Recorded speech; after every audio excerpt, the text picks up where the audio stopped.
Hello student, so further move करेंगे अपन differential equation में और आज अपना थर्ड क्लास होगा डिफरेंशियल इक्वेशन का। ठीक है, तो ये चैप्टर में बहुत सारी चीजें मैंने ऑलरेडी आपको सिखा रखा है दो क्लासेस में। अगर आपने वो मिस किया, नहीं देखा, तो सबसे पहले जाके वो दो लेक्चर्स देख लो। ठीक है, और प्लेलिस्ट सेक्शन में आपको दिख जाएगा WBCE 2025 मैथ्स क्रैश कोर्स और WBCE 2024 मैथ्स क्रैश कोर्स। ये दोनों प्लेलिस्ट में आपको मैथ्स के ऑलमोस्ट सभी चैप्टर्स दिख जाएंगे। तो अगर आपको कोई भी चैप्टर में डाउट है, आप जाके पढ़ सकते हो, प्लेलिस्ट सेक्शन जस्ट चेक कर लेना। ठीक है, तो चलिए स्टार्ट करेंगे आज के क्लास को। और जो भी लोग चैनल पे पहली बार हैं, I request all the student की प्लीज चैनल को सब्सक्राइब कर लेना, बिकॉज WBCE के लिए ये सबसे हेल्पफुल चैनल है आपको। ठीक है, और एंड तक देखना क्लास को। अगर आपको मेरे से समझ में आता है, सारी चीजें इजी लगती है मैथ्स में, तो प्लीज लाइक करके जरूर जाना और कमेंट सेक्शन में जरूर इन्फॉर्म कर देना कि कैसा लगा आपको क्लास। ठीक है, चलिए तो स्टार्ट करेंगे आज की क्लास को, डिफरेंशियल इक्वेशन को। ठीक है, तो देखो अभी तक दो चीजें अपन ने सीखा और बोला इस चैप्टर में दो ही काम करना है। क्या? एक तो डिफरेंशियल इक्वेशन से, सॉरी, कर्व से डिफरेंशियल इक्वेशन बनाना है, और एक डिफरेंशियल इक्वेशन से कर्व बनाना है। ये दो काम ही करना है। ठीक है, तो कहीं ना कहीं एक चीज तो मैंने आपको सिखा दिया कि कर्व की इक्वेशन से डिफरेंशियल इक्वेशन की इक्वेशन तक कैसे पहुंचेंगे। कि सबसे पहले देखेंगे क्या कि आर्बिट्री कांस्टेंट कितने, उतनी बार डिफरेंशिएशन करेंगे और आर्बिट्री कांस्टेंट को लास्ट में रिमूव कर देंगे। कैसे रिमूव करेंगे? तो एक टिप्स दिया था मैंने कि जहां भी फंसेंगे उसके जस्ट एक पहले वाले से हेल्प लेंगे और आर्बिट्री कांस्टेंट को रिमूव कर देंगे, हमारी डिफरेंशियल इक्वेशन बन जाएगी। ठीक है, फिर कोऑर्डिनेट ज्योमेट्री बेस्ड क्वेश्चन देखा जिसमें बोला कि कर्व की इक्वेशन देगा नहीं, कर्व की इक्वेशन आपको बनानी पड़ेगी। ठीक है, और वो कैसे बनानी पड़ेगी? आपको कोऑर्डिनेट ज्योमेट्री का आइडिया है, तो जैसे वो सर्कल के बारे में कुछ बोल देगा, सबसे पहले आपको सर्कल के उस दिए हुए टिप से आपको हेल्प से आगे कर्व की इक्वेशन लिखनी पड़ेगी, देन आफ्टर उसको डिफरेंशिएट करके डिफरेंशियल इक्वेशन बनाना होगा। ठीक है, तो आज के क्लास में अपन इस पार्ट का दूसरा पोर्शन देख रहे हो, दैट इज आपको कि कैसे आपको डिफरेंशियल इक्वेशन को रिजॉल्व करना है। ठीक है, मतलब डिफरेंशियल इक्वेशन दिया रहेगा और उससे आपको कर्व की इक्वेशन पे पहुंचना है। ये सिंपल सा था, वो मैंने आपको सबसे पहले दिखा दिया वेरिएबल सेपरेबल मेथड कि कैसे वेरिएबल सेपरेबल मेथड का यूज करके आप डिफरेंशियल इक्वेशन से कर्व की इक्वेशन पे पहुंचोगे।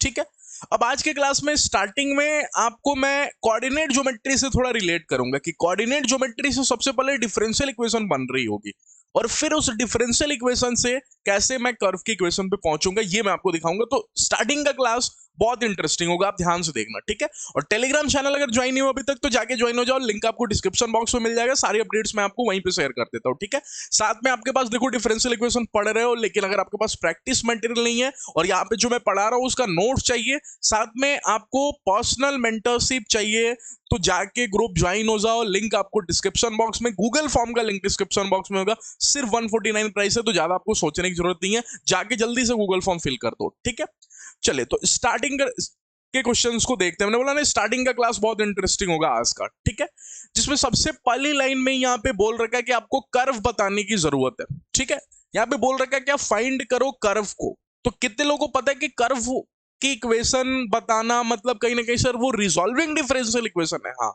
तो कहीं ना कहीं सबसे पहले डिफरेंशियल इक्वेशन बनानी पड़ेगी मेरे को। हाँ, कैसे बनानी पड़ेगी? वो दिए हुए लाइन के हेल्प से। ठीक है, आगे का पढ़ता हूं। बोला हुआ कि पासिंग थ्रू ओरिजिन, एक कर्व है जो कि ओरिजिन से पास कर रही है। अब मैंने आपको कोऑर्डिनेट ज्योमेट्री शायद स्ट्रेट लाइन सर्कल बहुत अच्छे से पढ़ा रखा है और ये लाइन से आपको बहुत ही अच्छे से समझा रखा है कि पासिंग थ्रू ओरिजिन का माने क्या होता है कि एक कर्व है जो ओरिजिन से पास कर रही है। मैंने जल्दी से एक्स एक्सिस और वाई एक्सिस बना लिया। ठीक है, फिर जल्दी से कर्व भी बना लेता हूं जो कि ओरिजिन से पास कर रही है, लेकिन थोड़ा आगे का लाइन भी पढ़ ही लेता हूं। ठीक है, such that length of a normal, आगे की बात कुछ नहीं की, बस बोला कि ओरिजिन से पास कर रहा है। मैंने जल्दी से कर्व की इक्वेशन ओरिजिन से पास करती हुई बना दी। ठीक है, क्या ये कर्व ओरिजिन से पास कर रहा है? बिल्कुल सर, ओरिजिन से पास कर रहा है। ठीक है, फिर क्या बोला, such that length of a normal. अब पॉइंट को पकड़ना, क्या बोला है सामने वाले ने कि इसका जो लेंथ ऑफ नॉर्मल है, अब किसी भी कर्व का नॉर्मल की लंबाई क्या होती है? सर ये कहां पढ़ा है? ये कहां पढ़ा है? Length of normal, length of tangent, length of सब टेंजेंट, लेंथ ऑफ सब नॉर्मल, कहीं ना कहीं मैंने आपको एप्लीकेशन ऑफ डेरिवेटिव में सिखा रखा है। तो इसीलिए बोला देखो बहुत सारे चैप्टर्स में पूरा कैलकुलस अपने आप में रिलेटेबल है। डिफरेंशिएशन आएगा, इंटीग्रेशन आएगा, एप्लीकेशन ऑफ डेरिवेटिव्स है, आपको डिफरेंशियल इक्वेशन है, ये सारा एक एक आपको बॉक्स में आता है, सब आपको पढ़ना पड़ेगा क्योंकि सारे रिलेटेड हैं एक दूसरे से।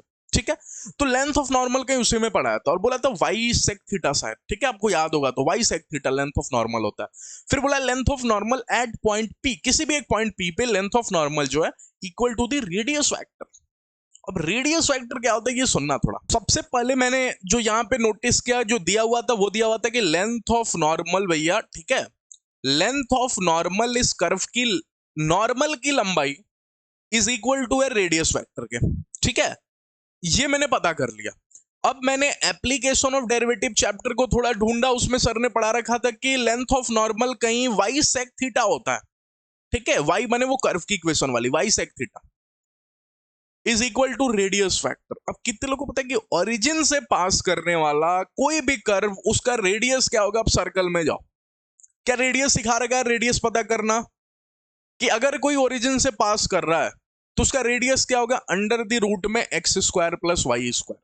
ये मैंने सर्कल में कहीं आपको सिखा रखा था, ठीक है, कि अगर मान लो किसी वजह से पॉइंट को पकड़ ले, अच्छा सॉरी यहां पे गलती हो गया कि नॉट पासिंग थ्रू ओरिजिन है, एक मिनट, तो नॉट पासिंग थ्रू ओरिजिन तो कहीं ऐसे बन जाएगा, ठीक है। अच्छा, अब इसमें बोल रहा है not passing through origin such that length of a normal at point P, किसी पॉइंट पी पे, जैसे यहां पे पॉइंट पी है, ठीक है, और यहां पे length of a normal is equal to the radius vector of point P, point P का रेडियस वेक्टर, तो रेडियस वेक्टर कहीं ये हो गया, ठीक है, और इस पी को अगर मैंने एक्स वाई बोल दिया और ये मेरा ओरिजिन है 0,0, तो यहां से यहां तक की लंबाई मैं डिस्टेंस फॉर्मूला से भी बोल सकता हूं x square plus y square. और सर्कल में भी मैंने बुलाया था, हालांकि पासिंग मैंने यहाँ पे देख लिया था पासिंग थ्रू ओरिजिन, लेकिन ये पासिंग थ्रू ओरिजिन नहीं है, नॉट पासिंग थ्रू ओरिजिन है, लेकिन तब भी अभी भी अंडर द रूट में x square plus y square होगा। क्यों? डिस्टेंस फॉर्मूला से देखो, अगर ये एक्स कॉमा वाई है और रेडियस वेक्टर माने इसकी ओरिजिन से दूरी, ओरिजिन से दूरी कितनी हो जाएगी? अंडर द रूट में x square plus y square, distance formula से मैंने निकाल दिया, ठीक है। और लेंथ ऑफ नॉर्मल मेरे को पता है वाई सेक थीटा होता है, तो मैं वाई सेक थीटा को इक्वेट कर देता हूं अंडर द रूट में x square plus y square से, कोई तकलीफ तो नहीं हुई, रेडियस वेक्टर, रेडियस वेक्टर माने ओरिजिन से इस कर्व तक की दूरी, ठीक है। अच्छा, अंडर द रूट में x square plus y square, okay okay okay. अब मेरे को सेक थीटा से नहीं मतलब है सर, मेरे को डिफरेंशियल इक्वेशन बनाना है। और कितने लोग पता है डिफरेंशियल इक्वेशन बनाने के लिए डीवाई बाई डीएक्स दिखना चाहिए, सबसे कंपलसरी चीज तो डीवाई बाई डीएक्स होता है। अगर डीवाई बाई डीएक्स नहीं होगा तो काहे का डिफरेंशियल इक्वेशन? तो मेरे को सेक थीटा में कहीं डीवाई बाई डीएक्स दिख सकता है क्या? सोच के बताना, सोच के बताना। एक ही ट्रिग्नोमेट्री में एक ही आदमी खड़ा होता है और बोलता है मेरे में डीवाई बाई डीएक्स देख सकते हो। कौन सा आदमी सर? टैन थीटा, क्योंकि टैन थीटा अपने आप में डीवाई बाई डीएक्स होता है, tan theta is equal to dy by dx. और आपको पता है सारी ट्रिग्नोमेट्री तो एक दूसरे में रिलेटेड होते हैं, मैं जब मर्जी सेक थीटा को टैन थीटा में कन्वर्ट कर सकता हूँ, टैन थीटा को सेक थीटा में कन्वर्ट कर सकता हूँ। वो कैसे सर? एसटी वाला formula, sec square theta minus tan square theta is equal to 1। तो कितने लोगों को मन में दिख गया sec theta is equal to under the root में 1 प्लस टैन स्क्वायर थीटा, और मैं टैन थीटा की जगह डीवाई बाई डीएक्स लिखूंगा तो 1 प्लस में डीवाई बाई डीएक्स का होल स्क्वायर। ज्यादा तो नहीं चल गया? दिखा दिया आपको, देख लिए? नहीं देखे? चलो एक बार दिखा भी देता हूं, बहुत सारे स्टूडेंट को लगाओ सर आप कुछ फास्ट ही हो गए, ठीक है, थोड़ा जल्दीबाजी हो गई सर, ठीक है। अच्छा, वाई सेक थीटा को मैंने यहाँ पे लिखा। अच्छा, क्यों जरूरत पड़ रही है सर इतना सोचने की? क्योंकि आपको पता है सर मेरे को डिफरेंशियल इक्वेशन बनाना है, सामने वाले ने मेरे से कर्व की इक्वेशन मांगी है, और कर्व की इक्वेशन लाने के लिए मेरे को डिफरेंशियल इक्वेशन सबसे पहले बनाना पड़ेगा ना, तब तो उस डिफरेंशियल इक्वेशन से कर्व की इक्वेशन पे पहुंचूंगा, रिजॉल्विंग डिफरेंशियल इक्वेशन। तो सर यहाँ डीवाई बाई डीएक्स कहां दिख रहा है? मेरे को कहीं नहीं दिख रहा डीवाई बाई डीएक्स, लेकिन एक ट्रिग्नोमेट्री का फंक्शन दिख गया सेक थीटा। सेक थीटा में डीवाई बाई डीएक्स मेरे को नहीं दिखता, दूर से देखना पड़ता है। लेकिन ट्रिग्नोमेट्री में एक ही आदमी है जो डीवाई बाई डीएक्स रखता है, दैट इज आपको tan theta. Tan theta is equal to dy by dx. क्या आपने पढ़ा है कि नहीं पढ़ा? Tan theta is equal to dy by dx. हाँ सर बिल्कुल पढ़ा हुआ है, ये tan theta is equal to dy by dx बिल्कुल पढ़ा हुआ है। क्या सेक थीटा में टैन थीटा ढूंढ सकते हो क्या? एक बच्चे ने बोला सर रुको ढूंढते हैं। वाई सेक थीटा की सर एक फॉर्मूला पता है मेरे को, सेक स्क्वायर थीटा माइनस में tan square theta is equal to 1। जब भी सर मेरे को सेक और टैन में रिलेट करना होता है ना, ये फॉर्मूला मेरे को काम में आता है, ये फॉर्मूला मेरे को बचा लेता है, ठीक है। अब यहां से देखो तो sec theta is equal to 1 plus में टैन स्क्वायर थीटा, और स्क्वायर है तो उधर जाएगा तो रूट हो जाएगा। तो कितने लोगों को समझ में आया? रूट में 1 प्लस में टैन स्क्वायर थीटा। और अब भी अभी सर तो आपने बोला कि टैन थीटा की जगह डीवाई बाई डीएक्स रख सकता हूं, ठीक है। तो y अंडर द रूट में 1 प्लस में डीवाई बाई डीएक्स का होल स्क्वायर। यही बात मैंने अभी आपको मन में समझा दिया था। थोड़ा जो लोग लिख के देखते हैं ना उनको नहीं आया होगा, लेकिन बहुत सारे स्टूडेंट को दिख गया होगा, ठीक है। चले आइए यहां पे मैं लिख देता हूं y सेक थीटा की जगह क्या लिखने वाला हूं? बोलो, अंडर द रूट में 1 प्लस में डीवाई बाई डीएक्स का होल स्क्वायर, ठीक है। एक मिनट, अंडर द रूट में 1 प्लस में डीवाई बाई डीएक्स का होल स्क्वायर। अब बच्चे ने मुस्कुराया, मैंने पूछा क्यों? उसने बोला सर डीवाई बाई डीएक्स दिख गया। तो डीवाई बाई डीएक्स दिख गया तो क्यों मुस्कुराया? सर डिफरेंशियल इक्वेशन बन गई ना। तो उससे क्या हुआ सर? रिजॉल्विंग डिफरेंशियल इक्वेशन करके कर्व की इक्वेशन ला दूंगा। अच्छा इसलिए मुस्कुराया तुम? हाँ एक मिनट, ये दिख तो रहा है आपको? हाँ ठीक है, ओके। लेकिन सर अभी भी काम नहीं हुआ, अभी भी काम नहीं हुआ। मैंने बोला क्यों काम नहीं हुआ? उसने बोला सर dy by dx रूट के अंदर फंसा हुआ है। तो क्या होता है, स्क्वायरिंग कर दो, निकल जाएगा। अगर मैं स्क्वायरिंग करूं, अच्छा एक मिनट, इस y को मैं इधर ले, ठीक है, या फिर डायरेक्ट स्क्वायरिंग ही कर देता हूं। तो अगर मैं स्क्वायरिंग कर दूं, क्यों मैंने स्क्वायरिंग किया? क्योंकि रूट से निकालना है dy by dx को, ठीक है। तो अगर किया तो ये हो गया वाई स्क्वायर, ओके, और 1 प्लस में dy by dx का होल स्क्वायर तो था ही, साथ में इसके माथे पे भी एक और स्क्वायर आ गया, ओके। अच्छा, अगर इतना तक बात आपको समझ में आया तो इधर आपको दिख रहा होगा कहीं एक्स स्क्वायर प्लस में वाई स्क्वायर, ठीक है, एक्स स्क्वायर प्लस, ओके। अच्छा एक मिनट, ये रूट था तो स्क्वायर से यहां पे तो स्क्वायर नहीं आएगा, ओके, क्योंकि स्क्वायरिंग करोगे तो रूट खत्म हो जाएगा। ये हो गया। अब कितने लोगों को देखा कि क्रॉस मल्टीप्लाई, सॉरी मल्टीप्लाई करने की जरूरत है, क्योंकि इधर मेरे को वाई स्क्वायर दिख रहा है। अगर मैं इधर मल्टीप्लाई करूंगा तो एक स्क्वायर वाई स्क्वायर इधर दिखेगा, और ये हो जाएगा अपने आप में वाई स्क्वायर इंटू में dy by dx का whole square, okay, is equal to x square plus में वाई स्क्वायर। अच्छा सर, अगर इतना दिखा तो पता चला आपको वाई स्क्वायर ने वाई स्क्वायर को मार दिया। मेरे हाथों में जो दिखा वो दिखा y square into dy by dx का whole square is equal to x square, यही दिखा। हाँ, अब मैं यहां से देखूं तो दिखेगा dy by dx का whole square is equal to x square upon में वाई स्क्वायर, ठीक है। अच्छा, ये तो सर बहुत इजी वेरिएबल सेपरेबल से ही हो जाएगा, क्योंकि dy के नीचे y को रख सकता हूँ, dx के नीचे x को रख सकता हूँ। लेकिन dy by dx को सिंगल तो करो, स्क्वायर में थोड़ी खेलते हैं। dy by dx के डिग्री 1 तो करो, तभी तो रिजॉल्व कर पाओगे। तो कितने लोग पता है, दोनों साइड रूट कर दूंगा, स्क्वायर रूट कर दूंगा। अगर स्क्वायर रूट करूंगा तो ये हो जाएगा dy by dx, ओके। और ये एक्स स्क्वायर अपन में वाई स्क्वायर है, रूट होते एक्स बाई वाई नहीं होगा, माइनस एक्स बाई वाई होगा। Sir minus x by y, हाँ, एक माइनस एक्स बाई वाई ये पहला, और एक और कर्व की इक्वेशन होगी dy by dx is equal to x by y, ये दूसरा। क्योंकि वो पता है स्क्वायर रूट जब भी लगेगा तो एक प्लस का भी होता है, एक माइनस का भी होता है, ठीक है। इतना तो आप पढ़े हो ना, ये इतना बेसिक नॉलेज तो मैंने शायद दिया हुआ है आपको, कि अगर ये दोनों साइड रूट करोगे तो dy by dx is equal to plus minus x by y होगा। सिर्फ एक्स बाई वाई नहीं होगा, प्लस माइनस एक्स वाई होगा। तो एक बार मैंने प्लस वाला ले लिया, एक बार मैंने माइनस वाला ले लिया। तो एक मैं कर देता हूं, दूसरा आप कर लेना। कितने लोगों को पता है, यहां से अगर खेलूंगा तो dy को y चाहिए होगा, वेरिएबल सेपरेबल मेथड इजीली। क्या dy को y चाहिए होगा, दे दूंगा y dy, और इधर से करूंगा तो माइनस में x dx, क्या दोनों साइड इंटीग्रेट कर लोगे? अगर इंटीग्रेट करोगे तो y का y स्क्वायर हो जाएगा, माइनस एक्स का माइनस एक्स स्क्वायर हो जाएगा, प्लस में c को कैसे रिमूव करोगे? तो कितने लोगों को पता है, यहाँ पे शायद कुछ बोला हुआ है सी को रिमूव करने के लिए, नहीं कुछ नहीं दिया तो सी को रखेंगे, ठीक है, उसमें कोई परेशानी। अगर नहीं दिया कुछ भी, यहाँ पे बात नहीं बोला जिससे सी को रिमूव कर किया जा सकता है, ठीक है। कर्व पासिंग थ्रू ओरिजिन दिया होता तो मैं 0,0 को फिट बैठा लेता, लेकिन नॉट पासिंग थ्रू ओरिजिन दिया है, इसलिए मैं 0,0 को भी फिट नहीं बैठा सकता। तो सी का अपना जगह सी ही रहेगा, ठीक है, ओके। तो आई होप आपको आ गया होगा। तो यहां से जो कर्व की इक्वेशन आएगी वो y square is equal to minus x square plus में सी, और इसको आप खुद से कर लेना। चलिए नेक्स्ट क्वेश्चन पे मूव करते। तो क्या सीखे इस क्वेश्चन से, कि सबसे पहले भाई आपको कोऑर्डिनेट ज्योमेट्री का थोड़ा बहुत आइडिया होना चाहिए।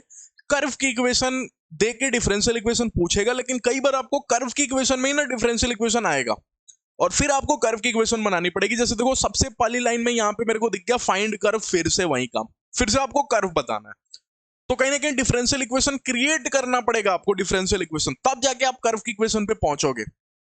बोला क्या है, लाइंग अबव एक्स एक्सिस एक कर्व है। अच्छा, फोटो बनाने आना चाहिए। मैंने बोला था ना कोऑर्डिनेट ज्योमेट्री का 50% काम आपको फोटो से आता है।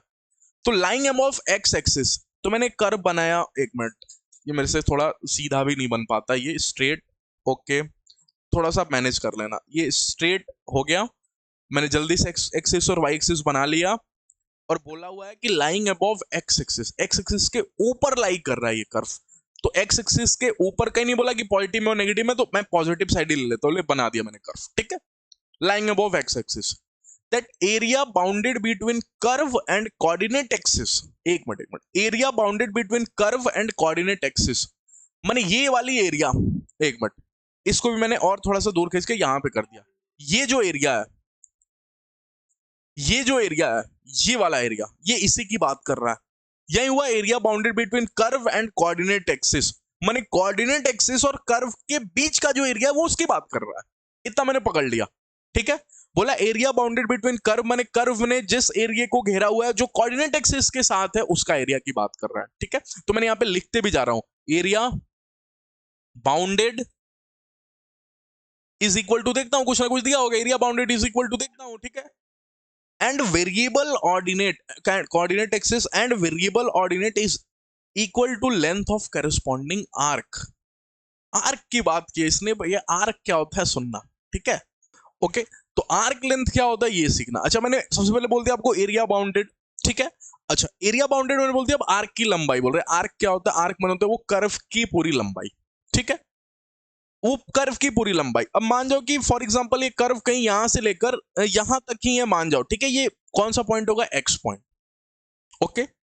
और इसकी जो हाइट है दैट इज आपको वाई। इसकी जो लेंथ है, कर्व की जो लेंथ है, मैंने एक्स एक्सिस पे जो लेंथ है वो एक्स, और वाई एक्सिस पे जो ऊंचाई है दैट इज वाई, मैंने ये कंसीडर कर लिया, ओके। अच्छा, जो आपसे आर्क लेंथ पूछा, ये इस कर्व का जो पिंक वाला लाइन दिख रहा है ना, ये पिंक वाला लाइन जो मैंने कर्व ड्रॉ किया हुआ, इसकी लेंथ ही आर्क की लेंथ कहलाती है। आर्क माने कर्व, वही, ठीक है, ओके। अच्छा, अब इसकी लेंथ कैसे निकालूं? तो मैं किसी पर्टिकुलर को कंसिडर कर लूं। मान जो मैं, मेरे को इतना इसका लेंथ पता है, इस छोटे डॉट का लेंथ पता है, और मैं इसी को इंटीग्रेट कर दूंगा यहां से लेकर यहां तक, पूरी लंबाई मेरे को पता चल जाएगी। ये कहीं ना कहीं फिजिक्स में आप पढ़ रहे होगे, ठीक है, कि पूरी रॉड की लंबाई कैसे निकलती है। रॉड में किसी एक छोटे पॉइंट को पकड़ो और उसको इंटीग्रेट कर दो, जीरो से लेकर वहां तक इंटीग्रेट कर दो, पूरे रॉड की लंबाई आ जाएगी। ये फिजिक्स में कहीं आप पढ़ रखे हो। तो मैं इस छोटे पॉइंट की लंबाई देख रहा हूं, तो इस छोटे पॉइंट की मान जाओ अगर मैं लेंथ देखूं, तो इस छोटे पॉइंट को मान जाओ एक्स एक्सिस से ये कितना दूर होगा, ठीक है। अच्छा, इसको थोड़ा सा मैं बड़ा बनाता हूं, कंसीडर करता हूं ताकि आपको दिखा सकूं। ये मैंने बहुत ही छोटा पॉइंट लिया हुआ है, लेकिन मैं इसको थोड़ा सा बड़ा दिखाता हूं कि मैं इतने दूर का लेंथ पकड़ता हूं, यहां से लेकर यहां तक का लेंथ पकड़ता हूं। एक मिनट, मैं यहां से लेकर यहां तक का लेंथ पकड़ता हूं, ठीक है। यहां से यहां तक का लेंथ पकड़ा, उसकी लंबाई में पकड़ता हूं और इंटीग्रेट कर दूंगा, पूरे की लंबाई आ जाएगी, ठीक है। तो इसकी बात, ठीक है। अब देखो, इस पॉइंट से लेकर इस पॉइंट तक की एक्स एक्सिस में लेंथ कितनी होगी? अगर ये पॉइंट छोटा है तो मैं dx बोलूंगा, और ऊंचाई कितनी होगी हाइट में? dy होगी, ये हो जाएगी, ठीक है। सुनना, अगर ये पॉइंट छोटा है अपने आप में, तो इसकी एक्स एक्सिस में यहां से यहां तक की लेंथ कितनी होगी? dx, और वाई एक्सिस में लेंथ कितनी होगी? dy। अब क्या इसकी लेंथ बता सकते हो क्या? अगर मैंने बहुत ही छोटा पॉइंट कंसीडर किया है, तो क्या ये अपने आप में स्ट्रेट होगा? अगर ये स्ट्रेट होगा तो ये ट्रायंगल बन गया, और अगर ये ट्रायंगल बन गया तो पाइथागोरस थ्योरम से इसकी लंबाई जो हो गई दैट इज आपको dy का होल स्क्वायर और dx का स्क्वायर प्लस में dx का होल स्क्वायर, ये मैंने पाइथागोरस थ्योरम का यूज कर लिया। क्योंकि अगर ये पॉइंट छोटा है तो अपने आप में स्ट्रेट होगा, और स्ट्रेट होगा तो ये यहां से एक्स एक्सिस की लंबाई इसकी dx, वाई एक्सिस की लंबाई dy, तो कहीं ना कहीं इसकी लंबाई मैंने पाइथागोरस थ्योरम से निकाल लिया, ठीक है। तो क्या मैं इसको एरिया बाउंडेड को इज इक्वल टू लिख सकता हूं अंडर द रूट में dx का होल स्क्वायर प्लस में dy का होल स्क्वायर। ये मैंने इस छोटे पॉइंट की लंबाई निकाली, लेकिन मेरे को तो पूरा आर्क की लंबाई चाहिए, क्योंकि area bounded is equal to पूरे आर्क की लंबाई है। और पूरे आर्क की लंबाई निकालने के लिए क्या मेरे को इंटीग्रेट कर देना चाहिए? कहां से कहां तक बताना? जीरो से लेकर x तक, क्योंकि यहां से लेकर x तक की मेरे को लंबाई चाहिए, लेंथ चाहिए। तो मैं जीरो से लेकर x तक इंटीग्रेट कर दूंगा। रुको रुको, एरिया बाउंडेड क्या होगा बताना मेरे को। एरिया बाउंडेड तो बहुत सिंपल है कि अगर ये मान जाओ कर्व अपने आप में कहीं fx है, तो जस्ट आप fx का इंटीग्रेशन ही तो कर देना है आपको, fx dx का इंटीग्रेशन ही तो कर देना है। कहां से कहां तक? जीरो से लेकर x तक। तो जीरो से लेकर x तक अगर आप इंटीग्रेट कर दोगे तो वही तो हो जाएगा एरिया अंडर कर्व। ये आप एरिया अंडर कर्व में पढ़ोगे, ठीक है। लेकिन फिर भी ये बेसिक है आपको कि अगर आपको ये एरिया चाहिए तो आपको जस्ट इस फंक्शन का इंटीग्रेशन कर देना चाहिए जीरो से लेकर x के बीच में, ठीक है।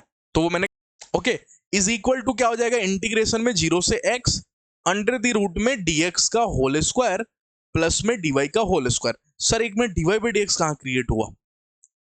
ये दिख तो नहीं रहा होगा आपको, एक सेकंड, ये मैंने क्या? अब एक बच्चे ने बोला सर मुस्कुराऊंगा तो तब जब dy बाई dx क्रिएट होगा। अभी dy बाई dx कहीं क्रिएट नहीं हुआ, तो कैसे मुस्कुराऊं? बताओ मेरे को कैसे। तो मैंने बोला एक मिनट, dy बाई dx नहीं क्रिएट हुआ है, क्रिएट कर लेता हूं। क्या आपको यहाँ पे dy दिखा? हाँ। अगर आपको dx बनाना है तो कहीं ना कहीं आपको dx से डिवाइड कर देना चाहिए। dx से करना चाहिए नहीं, dx का होल स्क्वायर से करना चाहिए, क्योंकि dy का होल स्क्वायर है तो dx के होल स्क्वायर से डिवाइड कर दो। तो मैंने इस वाली पार्टी में, ये पार्टी में dx के स्क्वायर से मल्टीप्लाई डिवाइड कर देता हूं, ठीक है। अगर मैं करूंगा तो देखो इधर तो अपना चलेगा इंटीग्रेशन में fx dx, इधर तो कोई तकलीफ ही नहीं है, इंटीग्रेशन में fx ds जीरो से लेकर x तक, ठीक है। इज इक्वल टू कहीं इधर चल रहा होगा इंटीग्रेशन के अंदर 0 से लेकर x, अगर मैं डिवाइड किया तो ये हो जाएगा अंडर द रूट में, अच्छा dx का होल स्क्वायर की डिवाइड dx के होल स्क्वायर से लगेगी तो वो हो जाएगा 1, ठीक है, प्लस में, अच्छा एक मिनट एक बच्चे दोस्तों dx का होल स्क्वायर से भी नहीं करूंगा क्योंकि अंडर रूट में, एक मिनट, ठीक है, मैं dx का होल स्क्वायर से मल्टीप्लाई डिवाइड कर रहा हूं, इधर करूंगा तो हो जाएगा dy बाई dx का होल स्क्वायर, ठीक है। अगर मैं dx का होल स्क्वायर से अंदर किया तो बाहर कहीं ना कहीं dx की मल्टीप्लाई करूंगा, नहीं आया समझ में आपको, एक मिनट, क्या मैंने जस्ट डिवाइड किया आपको dx से, क्यों, क्योंकि अगर मैं dx से डिवाइड करूंगा तो रूट के अंदर dx का होल स्क्वायर से डिवाइड हो रहा होगा, नहीं आया कहानी समझ में, मैं dx की डिवाइड और dx की मल्टीप्लाई कर रहा हूं, अगर इस dx को रूट के अंदर भेजूंगा तो क्या बोलूंगा, स्क्वायर बन के जाना, अगर स्क्वायर बन के जाएगा तभी तो रूट तेरे को dx बनाएगा, ठीक है, आ रही कहानी समझ में। तो मैंने dx से ही मल्टीप्लाई डिवाइड किया, लेकिन वो अंदर गया तो dx का होल स्क्वायर बन गया, तो dx का होल स्क्वायर ने इसको 1 कर दिया और इसको dy by dx का होल स्क्वायर कर दिया, ठीक है। लेकिन मैं यहां पे मल्टीप्लाई में सिर्फ dx ही लिखूंगा क्योंकि मैंने किया है dx की मल्टीप्लाई और dx की डिवाइड, वो रूट के अंदर गया तो dx का होल स्क्वायर बन गया, तभी तो रूट और स्क्वायर कट के dx हो पाएगा। ओके ओके ओके, कहानी समझ में आ रही है, देखो बहुत, मैंने बोला ना स्टार्टिंग ऑफ द क्लास बहुत इंटरेस्टिंग होने वाला है और ऐसे क्वेश्चंस आपके एग्जाम में पूछे जा सकते हैं डिफरेंशियल इक्वेशन के, ठीक है, जहां पे आपको कर्व में ही दिमाग लगाना पड़ेगा स्टार्टिंग में, तब जाके आप कहीं कर्व की इक्वेशन पता कर पाओगे, आगे कर्व में वो आपको बहुत ये कंडीशंस दे के ही बहुत सारी चीजें आपसे जान लेगा। ओके चलिए, अब आपको पता है ये इंटीग्रेशन है, सो पहले dy by dx को इंटीग्रेशन से बाहर निकालना है, dy by dx किसके अंदर फंसा है बताओ, इंटीग्रेशन के अंदर, अगर रूट के अंदर फंसता है तो स्क्वायरिंग करते हैं, इंटीग्रेशन के अंदर कोई चीज फंसा है तो क्या करके निकाले, बाहर निकालना पड़ेगा ना dy by dx को, कैसे निकालू, कैसे, डिफरेंशिएट करके। कितने लोगों को डेफिनेट इंटीग्रेशन में पढ़ाया गया है कि इंटीग्रेशन में अगर कोई चीज फंसी हो तो बाहर निकालने के लिए डिफरेंशिएशन करते हैं, लेकिन अगर वो वेरिएबल वाला इंटीग्रेशन हो तो फिर डिफरेंशिएशन न्यूटन्स लेमनीज से होता है, क्या आपको पता है एनएलएम से होता है, क्या ये 0 से x तक है, लिमिट्स अपने आप में वेरिएबल है, अगर लिमिट्स अपने आप में वेरिएबल होती हैं तो डिफरेंशिएशन न्यूटन्स लेमनीज से किया जाता है, और न्यूटन लेमनीज बोलता है, अगर आपको याद होगा कि सबसे पहले अपर लिमिट रखो, x की जगह x ही रखना है तो fx ही हो गया आपको, ठीक है, फिर इनटू में अपर लिमिट का डिफरेंशिएशन वो 1 ही हो जाएगा, फिर मैं f0 रखूंगा और कहीं ना कहीं f0 की वैल्यू 1 दी हुई है, ठीक है, तो कहीं ना कहीं यहां पे हो गया प्लस अपने आप में f0 और इनटू में 0 करोगे तो खत्म हो जाएगा, तो इससे बढ़िया तो यहां तो केवल fx ही दिखेगा आपको, इज इक्वल टू यहां आओ, अगर आप यहां आते हो तो रूट के अंदर कहीं ना कहीं आगे अपर लिमिट रखा जाएगा, ठीक है, वेरिएबल की जगह अपर लिमिट, तो यहां पर हो जाएगा 1 प्लस में dy बाई dx का होल स्क्वायर, ठीक है, हालांकि कोई वेरिएबल था नहीं तो इसमें क्या ही रखना था, फिर अपर लिमिट माने x, तो ये अपने आप पे कहीं सिर्फ यही होगा क्योंकि बाद में 0 है तो 0 से मल्टीप्लाई सब खत्म हो जाएगा, तो fx इज इक्वल टू आ गया कहीं ना कहीं अंडर द रूट में 1 प्लस dy बाई dx का होल स्क्वायर। अब बताओ जल्दी से कहीं ना कहीं, अच्छा ये fx कहीं ना कहीं अपने आप में y, मैं इसको लिख सकता हूं, मैंने इसको y कंसिडर कर दिया, ठीक है, fx is equal to y आपको पता है, ठीक है, अच्छा, अब आपको पता है रूट के अंदर dy बाई dx फंसा है तो कैसे निकालू, स्क्वायरिंग करके, अगर मैंने स्क्वायरिंग किया तो इधर हो गया y स्क्वायर, इधर हो गया 1 प्लस में dy बाई dx का होल स्क्वायर, ठीक है, अच्छा निकल गया बाहर, एक तो खुशी मिली कि चलो बाहर निकल गया, अगर बाहर निकल गया तो अब मैं इधर लिखूंगा तो ये हो जाएगा वाई स्क्वायर माइनस 1 और इधर हो जाएगा आपको d y by d x का whole square.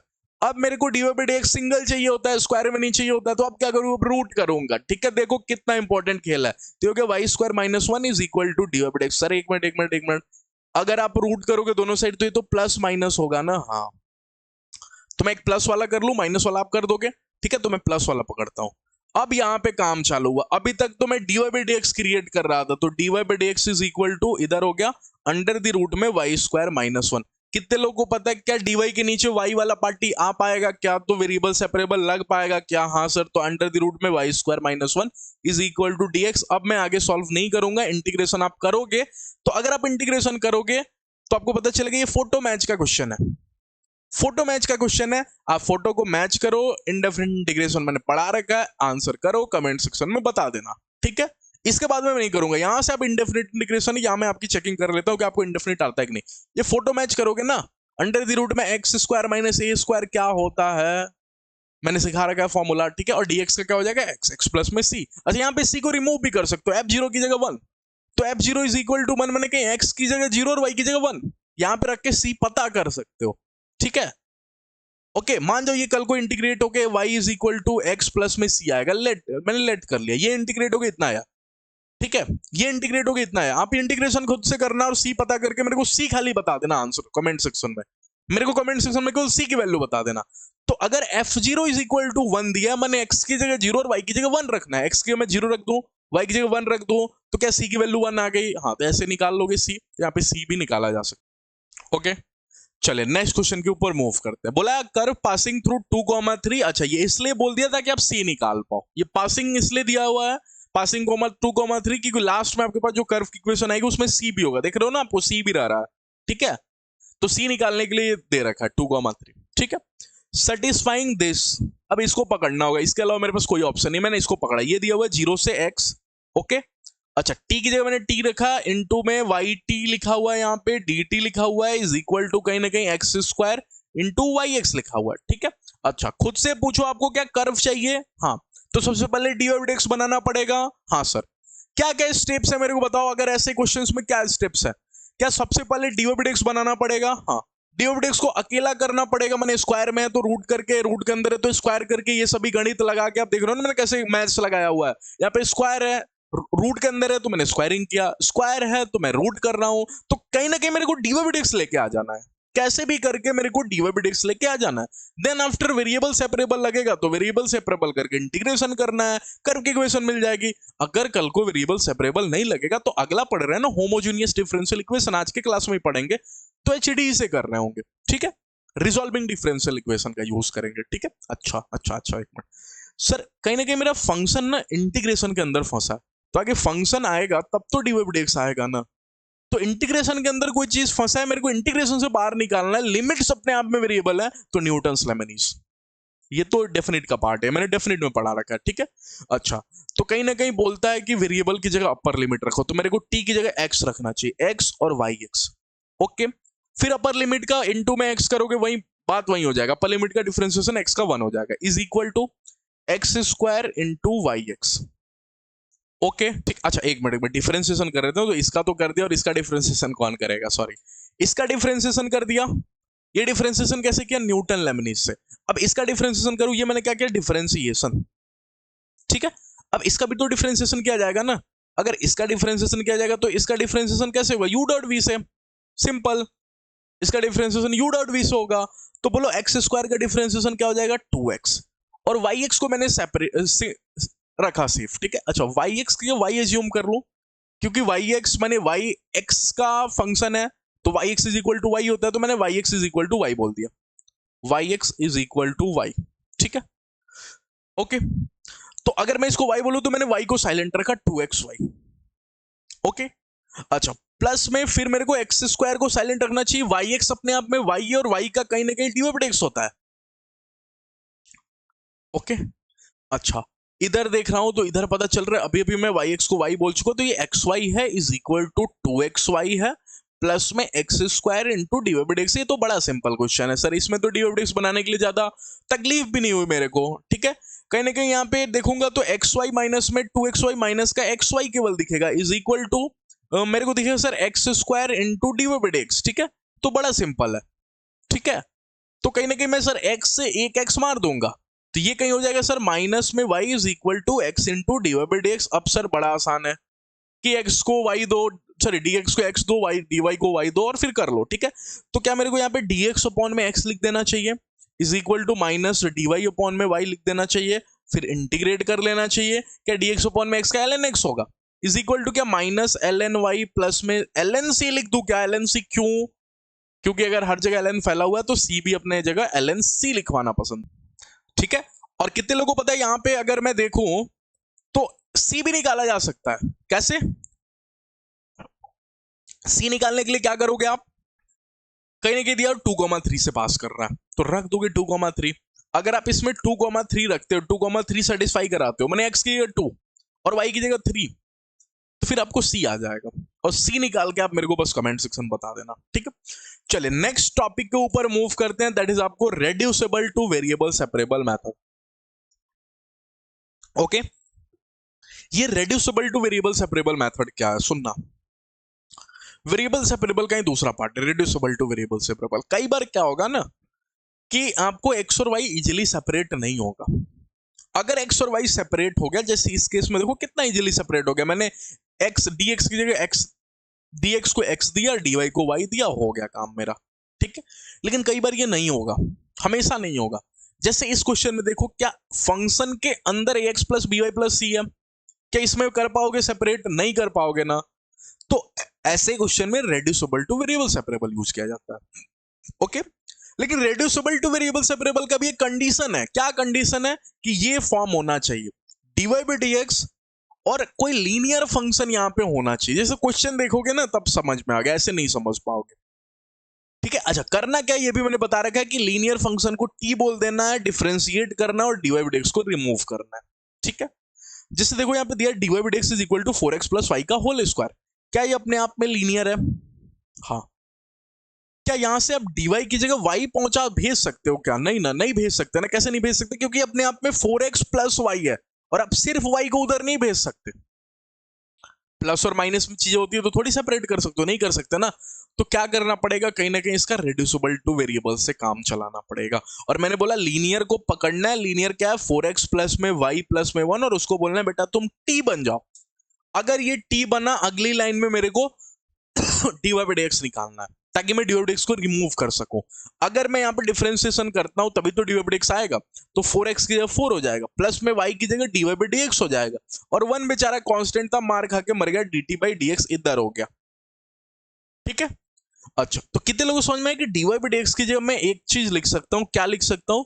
dt by dx minus में 4। ये तो सर कहीं सब्सटीट्यूशन वाला काम चल रहा है। इनडेफिनिट में पढ़ा था ना, डेफिनिट में भी पढ़ा था सब्सटीट्यूशन, वही वाला चल रहा है कि dy by dx को रिमूव करो। अगर मैंने dy by dx को रिमूव किया तो कितने लोगों को यहां समझ में आया कि यहां लिखूंगा dt by dx माइनस में 4 इज इक्वल टू, कहीं ये अपने आप में हो जाएगा सर टी स्क्वायर। बड़ा सिंपल है, टी स्क्वायर। लास्ट में टी की सब्सटीट्यूट भी कर दूंगा, वो घबराने की जरूरत नहीं है आपको, ठीक है। अच्छा, फिर पता चलेगा सर ये dt by dx लिखा है और ये लिखा है टी स्क्वायर प्लस में 4। हाँ, अब क्या वेरिएबल सेपरेबल, इसलिए बोला रेड्यूसिबल टू वेरिएबल सेपरेबल। अगर रिड्यूस करेंगे फिर लगाना वेरिएबल सेपरेबल ही है। क्या dt क्या मांगेगा चिल्ला के दुनिया से? मुझे t दे दो, t का फंक्शन दे दो मेरे को, तब मैं इंटीग्रेशन करा सकता हूं। क्या t का एक ही फंक्शन है टी स्क्वायर प्लस 4? क्या इसको मैं पकड़ूंगा और dt के नीचे भेज दूंगा, जाओ dt के नीचे जाओ, टी स्क्वायर प्लस 4 वो चला गया, खुशी खुशी चला गया, कोई तकलीफ नहीं हुई। इज इक्वल टू इधर dx भेज दिया। कितने लोग पता है अब मैं इंटीग्रेशन कर सकता हूं? अगर अब मैं इंटीग्रेशन कर सकता हूं तो जरा सोच के बताना, ये इंटीग्रेशन का क्या फोटो मैच का क्वेश्चन हुआ कि नहीं हुआ? कैसे सर फोटो मैच का क्वेश्चन कैसे हुआ? ये इंटीग्रेशन में dt अपॉन में टी स्क्वायर। अब जैसे यहाँ पे टी स्क्वायर है, सामने वाला कांस्टेंट भी बोलेगा मैं भी किसी का स्क्वायर हूं, वो 2 का स्क्वायर है। इज इक्वल टू इधर देखोगे तो इधर हो जाएगा dx का इंटीग्रेशन, ठीक है। अब कितने लोग पता है ये तो लिखा है आपको फोटो मैच, ए स्क्वायर प्लस में एक्स स्क्वायर, ठीक है। तो कर लोगे इंटीग्रेशन इसका और लास्ट में टी को रिप्लेस कर देना। चले अगले क्वेश्चन की तरफ मूव कर जाते हैं। Next question, okay. तो नेक्स्ट क्वेश्चन पे मूव करते हैं। क्या ये भी क्वेश्चन आपको दिख रहा है कि लीनियर कहीं ना कहीं आपको दिख गया x प्लस में y और यहां पे दिख गया आपको x प्लस वाई, तो लीनियर को पकड़ो और देखो x और y सेपरेट नहीं किया जा सकता। एक तो साइन के अंदर है तो ऐसे ही सेपरेट नहीं कर किया जा सकता। तो मैं x प्लस वाई को पकड़ा और मैंने t बोल दिया, ठीक है। अच्छा, अगर t बोल दिया तो अगली लाइन में इसका डिफरेंशिएशन करूंगा तो x का बोलो 1 और y का बोलो dy by dx। इधर से देखूंगा तो t का हो जाएगा dt by dx, ठीक है। अच्छा, तो अब आपको दिख गया होगा कि dy by dx आपको dt by dx माइनस 1 लिखना है। तो dy by dx की जगह मैंने लिख दिया dt by dx माइनस 1। बहुत ही सिंपल क्वेश्चन है और यहाँ पे हो गया sin t प्लस में cos t, ठीक है। अच्छा, अब आपको पता है कि यहाँ पे हो गया dt by dx और इधर दिखेगा आपको sin t प्लस में cos t प्लस में 1, ओके। अब आपको t के नीचे t वाली पार्टियां चाहिए, क्या चली जाएंगी? हाँ बिल्कुल चली जाएंगी। dt बोलेगा मुझे t वाली पार्टी दो, मैं बोलूंगा रुको देता हूं। क्या sin t भी अपने आप में t वाला है, प्लस में cos t भी अपने आप में t वाला है और कांस्टेंट तो कहीं भी शिफ्ट हो जाएगा dx। अब इसका इंटीग्रेशन करना है। सर इंडेफिनिटी भूल गया, इसका इंटीग्रेशन कैसे करूंगा? तो इसका इंटीग्रेशन मैंने आपको इंटीग्रेशन ऑफ ट्रिगो फंक्शन में अच्छे से पढ़ा रखा है, ठीक है। कि साइन एंड कॉस की कितनी डिग्री है बोलो यहाँ पे? एक तो हाफ एंगल यूज करते हैं। साइन एंड कॉस की कितनी डिग्री है? 1 डिग्री है, तो हाफ एंगल यूज करते हैं। ये मैंने आपको इनडेफिनिट इंटीग्रेशन में पढ़ा रखा है, ऐसा question same to same. Integration of trigo function जाके देखना, जहां पे x और y की 1 डिग्री होती है तो हाफ एंगल कैसे यूज करते हैं, ठीक है। चलिए नेक्स्ट क्वेश्चन के ऊपर बात करते हैं। दिया हुआ x plus y minus one और नीचे दिया हुआ रूट में x plus y plus one. कितने लोगों को पता चला कि लीनियर मेरे को दिख रहा है लेकिन x प्लस वाई तक ही दिख रहा है, क्योंकि आगे माइनस वन और इधर देखोगे तो प्लस वन है और यहाँ पे दिख रहा है x प्लस वाई। एक मिनट सर, एक मिनट, ठीक है। लेकिन सर मैं सिर्फ x प्लस वाई को तो t नहीं बोल सकता ना। मैं सिर्फ x प्लस वाई को t अगर चाहूं तो बोल भी सकता हूँ। सिर्फ x प्लस वाई को अगर t बोलूं तो ऊपर हो जाएगा t माइनस और नीचे हो जाएगा रूट में t प्लस वन, ठीक है। लेकिन उससे बढ़िया तरीका क्या होगा, आप एक काम करो, ये रूट वाली पार्टी को ही हटा दो ताकि आपका काम बहुत आसान हो जाए। x plus y plus one is equal to, और कहीं मैंने बोला था जो चीजें रूट में होती है ना उसको t ना बोल के टी स्क्वायर बोला करो, आपका काम और आसान हो जाएगा, ठीक है। अच्छा, अगर मैंने ऐसा किया तो जल्दी से dy बाई dx बता दो, क्या 1 प्लस में dy by dx is equal to यहाँ पे हो जाएगा आपको 2t into dt by dx, क्या यही हो जाएगा। तो यहां से अगर देखोगे तो dy बाई dx की जगह जो लिखा जाएगा दैट इज आपको 2t into dt by dx minus में 1, ठीक है। अच्छा, तो इधर लिखा गया आपको dy बाई dx हटाऊं और लिख दूं मैं 2t into dt by dx minus में 1, ठीक है, इज इक्वल टू, अब बोलो x plus y minus one की जगह क्या लिखो। क्या मैं x प्लस वाई की जगह लिख सकता हूं T square plus minus one, और एक और माइनस वन है तो क्या मैं इसके लिए लिख सकता हूं टी स्क्वायर माइनस में 2। सोच लो, सोच लिए, x plus y minus one, तो मैं x प्लस वाई की जगह टी स्क्वायर माइनस वन रख सकता हूं, और एक माइनस वन ऑलरेडी है वो माइनस टू कर देगा, तो टी स्क्वायर माइनस टू, और नीचे देखो कितना सिंपल, केवल t हो गया, ठीक है। अब मेरे को पकड़ना है t वाली पार्टी को एक साथ करना है, तो यहाँ पे 2t into d T, okay, और इधर मैं करूंगा इज इक्वल टू, ये हो जाएगा टी स्क्वायर माइनस में 2 अपॉन में t, आगे प्लस वन इधर कर देता हूं। तो अगर मैं इधर प्लस वन करूंगा तो कितने लोग दिखेगा, ये हो गया 2t into d t is equal to, ये हो जाएगा आपको टी स्क्वायर माइनस में 2। अच्छा, एलसीएम लूंगा तो हो जाएगा प्लस में t और ये हो जाएगा अपॉन में t। मैंने एलसीएम ले लिया, ठीक है, ओके। अब अच्छा, यहाँ पे dt बाई dx भी था, मैं dx यहाँ पे भूल गया, ओके। अच्छा, तो ये वाला को थोड़ा मैं इस पेज पे लिख देता हूं, 2t into d t by d x is equal to, इधर कहीं है आपको टी स्क्वायर माइनस में 2 प्लस में t अपॉन में t है, ठीक है, ओके। अब क्या करूं बताओ मेरे को, t के पास सारी t वाली पार्टियां दे दो, तो क्या ऊपर यहां से t जाएगा तो 2t स्क्वायर हो जाएगा, t हो गया, और t मल्टीप्लाई मैंने कर दिया, अपॉन में क्या हो जाएगा t स्क्वायर माइनस में 2t प्लस में t इंटू में dt, और इज इक्वल टू इधर हो जाएगा dx। अब मैं इंटीग्रेट कर सकता हूं, अगर अब मैं इंटीग्रेट करूं तो कितने लोगों को पता चला, ये 2 बाहर चला गया, ये इंटीग्रेशन में हो गया टी स्क्वायर अपॉन में टी स्क्वायर माइनस में 2t प्लस में t इंटू में dt is equal to dx का इंटीग्रेशन, तो x हो गया। इसका इंटीग्रेशन कैसे करूं, तो मैंने बोला ना इंटीग्रेशन आपको आना चाहिए, इसका इंटीग्रेशन कैसे करूं बताओ सोच के, इसका इंटीग्रेशन कैसे करूं। मेरे दिमाग काम करना अगर मानो भूल गया, तो क्या आपको एक बात दिख रहा है कि डिग्री इक्वल बाई इक्वल का केस है, और इक्वल बाई इक्वल के केस में क्या करते हैं, डिवाइड करते हैं, यूक्लिड फॉर्मूला, ठीक है। तो यूक्लिड फॉर्मूला से आप यहाँ पे कर सकते हो, तो यूक्लिड का यूज करना और यूक्लिड फॉर्मूला से आप इंटीग्रेशन कर सकते हो यहाँ पे, ठीक है। और यूक्लिड मैंने आपको बहुत अच्छे से सिखा रखा है, ओके। चलिए नेक्स्ट क्वेश्चन पे मूव करते हैं, ठीक। अच्छा, ये क्वेश्चन भी देखोगे तो कहीं ना कहीं सेम टू सेम पिछला ही जैसा है, लेकिन यहाँ पे आपको जस्ट 2 को कॉमन ले लेना है, ठीक है। अगर आप 2 को कॉमन ले लोगे तो कहीं ऊपर दिखेगा x माइनस वाई प्लस में 3 और नीचे कहीं दिखेगा आपको 2x माइनस वाई प्लस में 5, ठीक है। फिर आप क्या करोगे, x माइनस वाई को केवल t बोल दोगे, x माइनस वाई को आपको जस्ट t बोल देना है, ओके। और फिर आपको सॉल्व करना है। तो ये क्वेश्चन तो डू योर सेल्फ लगा देता हूं, खुद से आप कर सकते हो, ठीक है, खुद से आप ट्राई कर लेना, जरूर हो जाएगा, ठीक। जस्ट आपको x माइनस वाई को t बोल देना, ओके। चले अगले टॉपिक के ऊपर मूव करते हैं, दैट इज आपको होमोजेनियस डिफरेंशियल इक्वेशन HDE। तो ये मैं आज के क्लास में करा देता हूं, एक लास्ट रह जाएगा आपको लीनियर डिफरेंशियल इक्वेशन, वो अपन नेक्स्ट क्लास में देख लेंगे, डिफरेंशियल इक्वेशन फाइनल हो जाएगा, ठीक है। डिफरेंशियल LDE है और एक है BDE, Bernoulli's differential equation, okay. HDE आज के क्लास में कवर करा देता हूं। तो देखो HDE के क्वेश्चन सबसे इजी होते हैं और इससे ज्यादा इजी होगा आपको LDE का, लीनियर डिफरेंशियल इक्वेशन का, ठीक है। सबसे पहले HDE का पहचान क्या है, इसका यूज कब करेंगे, जब वेरिएबल सेपरेबल फेल हो जाएगा। अगर वेरिएबल सेपरेबल हो रहा है तो सबसे बेस्ट तरीका है उसका यूज करो। वेरिएबल सेपरेबल क्या होता है कि जब आपको dy के हाथों में y वाली पार्टी चला जाए, dx के हाथों में x वाली पार्टी चला जाए, तो वेरिएबल सेपरेबल कर देंगे, ठीक है। लेकिन अगर कल को ये फेल हो गया तो एक तो लीनियर वाला फंक्शन होगा ऐसा टाइप का, लीनियर टाइप का, तो रिड्यूसिबल टू वेरिएबल सेपरेबल, लेकिन कल को लीनियर नहीं होगा तो दिया हुआ है when x and y can not be separated and function do not have linear equation. जो फंक्शन है उसमें कोई लीनियर वाली इक्वेशन नहीं है, तब जाके एचडी का यूज करते। लेकिन एचडी है क्या ये भी तो जानो, क्योंकि एक और पार्टी है एलडी भी है बीडी भी है, उसमें एचडी कैसे पहचानेंगे। तो एचडी पहचानने का अच्छा तरीका है कि न्यूमरेटर की डिग्री और डिनोमिनेटर की डिग्री देख लो, अगर कल को इक्वल है तो एचडी बोल दो।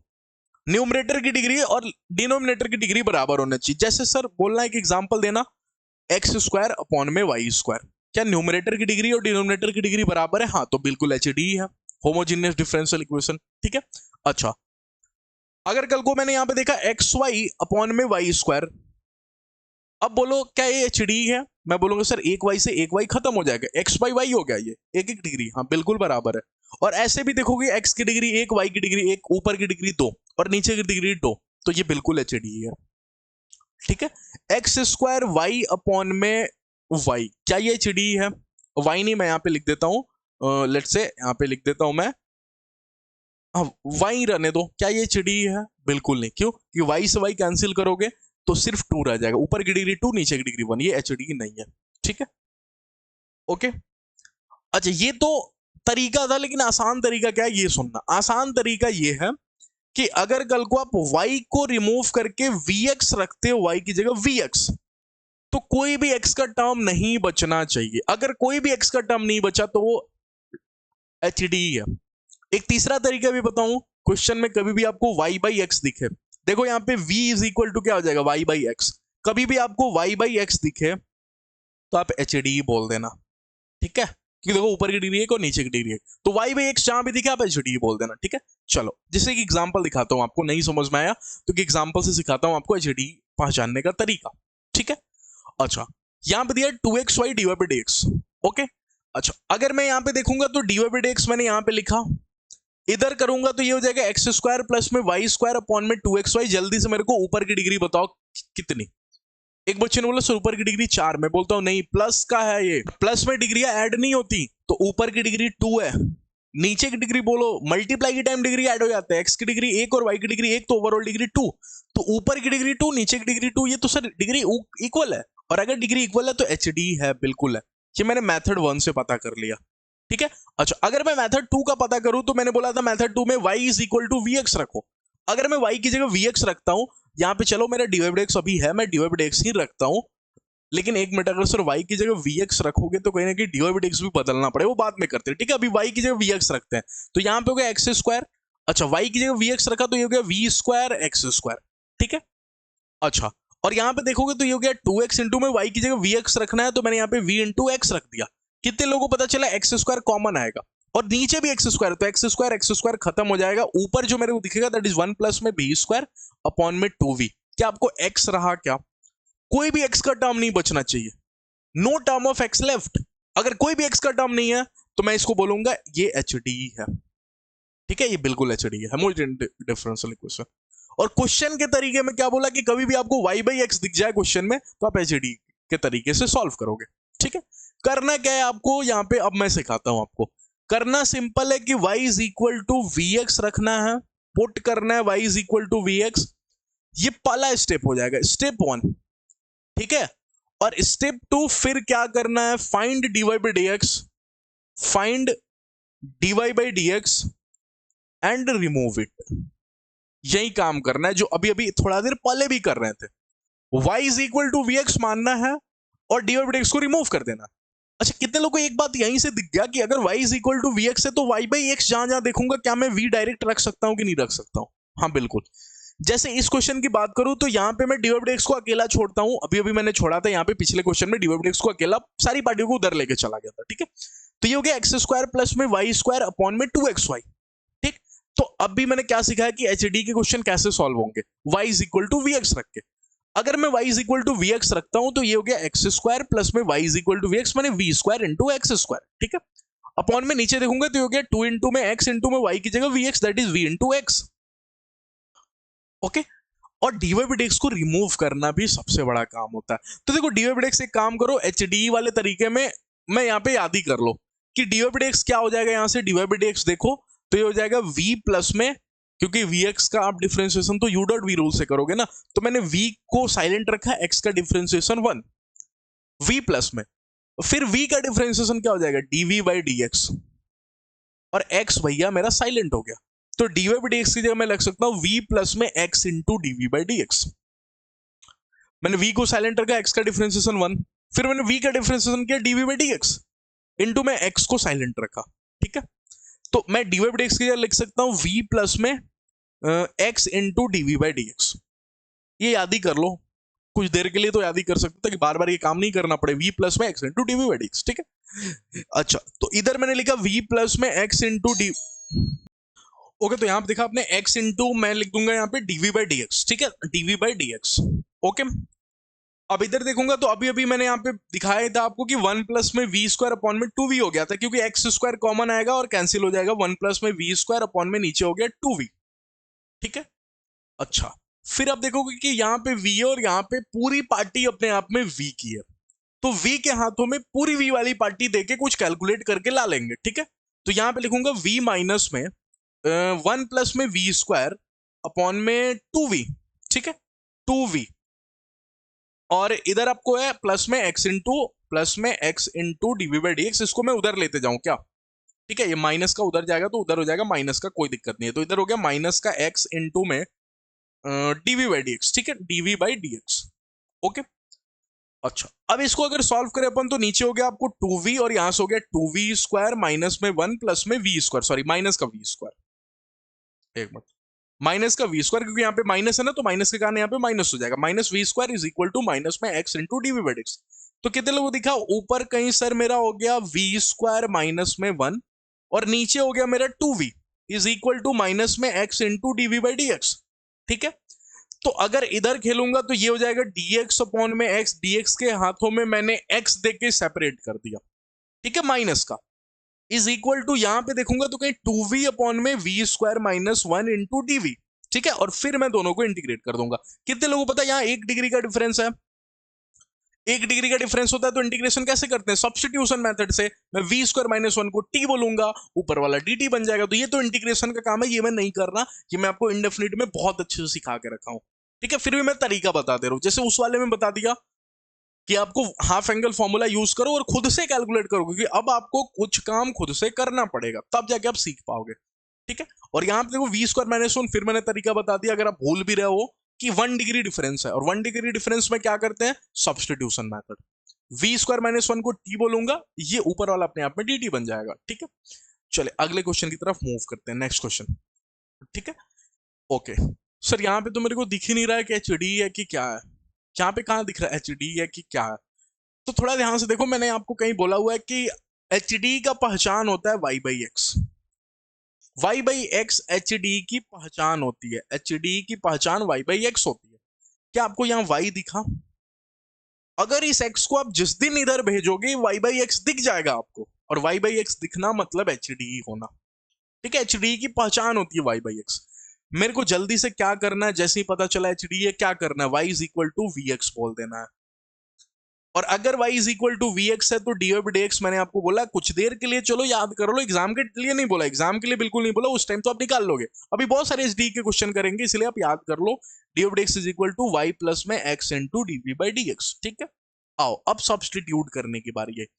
अब मैं एक काम करता हूँ, डी बाई डी एक्स की जगह लिख देता हूँ वाई प्लस में x into DV by d x, ठीक है, लिख दिया मैंने, इज इक्वल टू इधर देखूंगा तो इधर हो चुका होगा वाई बाई एक्स, और वाई बाई एक्स की जगह मैंने बोला था वी लिख देना, क्योंकि y is equal to v x माने y by x is equal to v, ठीक है, v।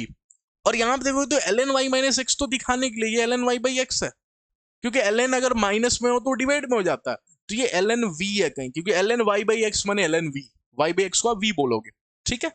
यहां से अगर आप देखोगे तो y बाई एक्स क्या हो जाएगा, v हो जाएगा, तो जहां जहां y बाई एक्स आएगा मैं v लिखता जाऊंगा, ठीक है, ln v, और प्लस में 1 अपनी जगह है, ठीक है, ओके ओके ओके ओके, ठीक है ठीक है। इतनी सी बात समझ में आई आपको, अगर इतनी सी बात आपको समझ में आ गई तो y के हाथों में, एक मिनट, हाँ ये y है ना, सॉरी v यहाँ पे है, y मैंने लिख दिया, यहाँ पे v होगा ना, v प्लस में x into DV by d x, v plus में x into DV by d x, मैं बोल रहा हूँ y कहाँ से आ गया, तो ये v है, ओके, v हो गया ये, ठीक। अच्छा, अब मैं यहां से देखो तो कुछ देर के लिए यहाँ पे v प्लस में x into DV by d x इसलिए लिख रहा हूं क्योंकि यहाँ पे मैं मल्टीप्लाई करके थोड़ा देखता हूं, तो ये हो गया v ln v प्लस में v, कितने लोगों को दिखा यहाँ पे प्लस का v और इधर भी प्लस का v खत्म हो गया, ठीक है। तो इधर हो गया आपको x into DV by d x is equal to v l n v, ठीक है। क्या मैं डीवी के नीचे v वाली पार्टी को रख दूं, तो डीवी के नीचे v वाली पार्टी को रखा तो ये हो गया v into l n v, ठीक है, इज इक्वल टू इधर देखूंगा तो इधर हो गया आपको dx बाई एक्स, ठीक है। अब मैं इंटीग्रेट कर सकता हूं, ठीक है, अब मैं इंटीग्रेट कर सकता हूं, ठीक। अच्छा, जब इधर इंटीग्रेट करने जाऊंगा तो कितने लोगों को पता है ये इधर के इंटीग्रेशन में कहीं ln है, तो ln के क्वेश्चन में मैंने बोला था कि ln वाली पार्टी को ही t बोलो, ln v को मैंने t बोला तो 1/v अपने आप में कहीं dt हो जाएगा, तो इधर आप देखोगे तो 1/v कहीं dt हो गया, ln v की जगह मैंने t बोला था dt अपॉन में t, और इधर चल रहा है dx अपॉन में x।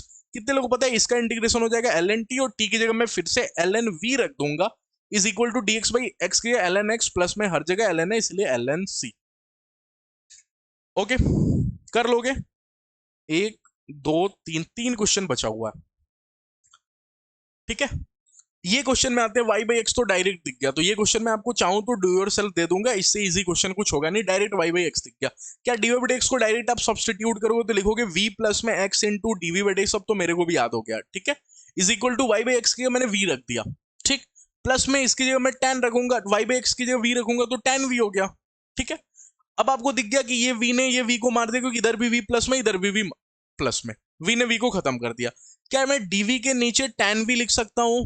हाँ, और इधर देखोगे तो dx अपॉन में x, अब इंटीग्रेशन कौन निकल लेगा कि tan v नहीं है, ये तो cot v, और cot v का इंटीग्रेशन आपको पता है ln sin x, ठीक है। ओके, ये क्वेश्चन और ये क्वेश्चन रह गया आपको HDE का, ठीक है। ये क्वेश्चन और ये क्वेश्चन, क्या आपको फिर से y बाई एक्स दिख गया? आपको y बाई एक्स दिख गया? अगर y बाई एक्स है तो HDE का क्वेश्चन है, और HDE के क्वेश्चन में क्या करते हैं, बहुत बार आपको सिखा दिया कि y is equal to v x, और जहां जहां y बाई एक्स आएगा उसकी जगह मैं v लिख दूंगा। तो ये question do your self try करना, नेक्स्ट क्वेश्चन भी मैं आपको दे देता हूं, डू योर सेल्फ ट्राई करना, नेक्स्ट क्लास में जब मिलेंगे तो मैं इसी क्वेश्चन से स्टार्ट करूंगा। आप ट्राई करना एक बार, जस्ट अगर आपसे हो रहा है तो ठीक है, नहीं तो इस क्वेश्चन को अपन नेक्स्ट क्लास से ही स्टार्ट कर रहे होंगे। और फिर एक टॉपिक है लीनियर डिफरेंशियल इक्वेशन और Bernoulli's differential equation, next class में पढ़ के डिफरेंशियल इक्वेशन को खत्म कर देंगे। फिर जो मैं नेक्स्ट चैप्टर पढ़ाऊंगा वो होगा आपको रिलेशन, सेट एंड रिलेशन, ठीक है, रिलेशन में आपको पढ़ा दूंगा। सेट एंड रिलेशन अपने आप में इंपॉर्टेंट चैप्टर है, बहुत सारे स्टूडेंट का डिमांड भी है कि सेट एंड रिलेशंस और पढ़ा दो, वो मैं आपको पढ़ा दूंगा। टाइम अगर रहा इस मंथ तक तो मैं आपको डेफिनेट इंटीग्रेशन पढ़ा दूंगा, नहीं तो मैंने डेफिनेट इंटीग्रेशन ऑलरेडी पढ़ा रखा है, और डेफिनेट इंटीग्रेशन आप जाके पढ़ सकते हो, ऑलरेडी मेरे चैनल पे प्लेलिस्ट सेक्शन में आपको दिख जाएगा डेफिनेट इंटीग्रेशन। आप definite integration by study with Aditya ऐसे लिखोगे तो डेफिनेट इंटीग्रेशन आपको दिख भी जाएगा चैनल पे, ठीक है, तो आप पढ़ सकते हो। और नहीं तो टाइम मिलेगा तो मैं डेफिनेट इंटीग्रेशन पढ़ा दूंगा। 1 अप्रैल से, सुन लो ध्यान से, 1 अप्रैल से जितना पढ़ रखा है, अभी स्ट्रेटजी के ऊपर भी वीडियो लाने वाला हूं मैं, लास्ट 1 मंथ स्ट्रेटजी के ऊपर वीडियो आने वाला है, ठीक है।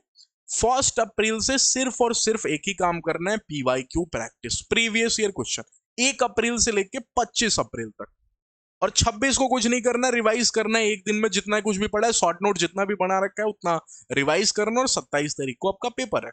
तो 1 अप्रैल से लेके 25 अप्रैल तक आपको प्रीवियस ईयर क्वेश्चन करना है, सभी चैप्टर्स के प्रीवियस ईयर क्वेश्चन, सभी चैप्टर्स के, प्लस में आपको टेस्ट देने हैं, टेस्ट सीरीज, ठीक है।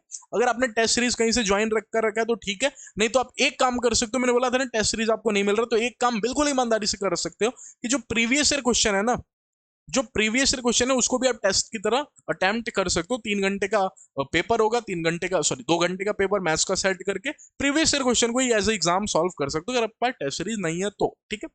चलिए, तो आई होप आपको आज का क्लास समझ में आया होगा, मजा आया होगा। नेक्स्ट क्लास में कल definitely, sorry, differential equation final कर देंगे, लीनियर डिफरेंशियल इक्वेशन का पार्ट रह गया और बर्नौलीज डिफरेंशियल इक्वेशन रह गया, ठीक है।